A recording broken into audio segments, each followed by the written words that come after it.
Hello mga kahugpong.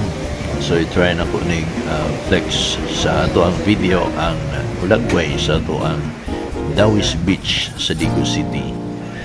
So dili kay ko kamao aning mga vlogging, no? So isulti lang nako kung unsay mga itsura karon sa ato ang Dawis.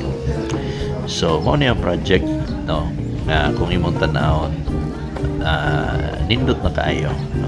Ma-amaze juga sa itsura sa mga proyekto gawas nga ipanindot ang atong parf na ibagko karon nga project mo ni ang restaurant with coffee shop, no?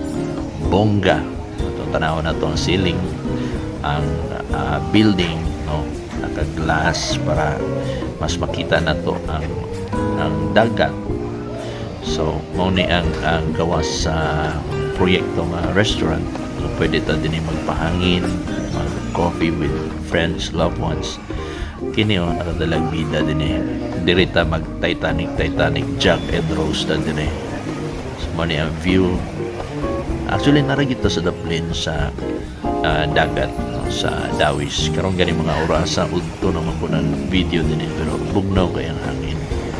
So diri jud ko mobilib, no, sa project kay natoy mga dili taga-Digos nga mabasahan ako ang ilahang comments sa to ang post. Malipay ko ba nga mingon sila nga sana all ang Digos City murag na sila little Boracay or mini Boracay.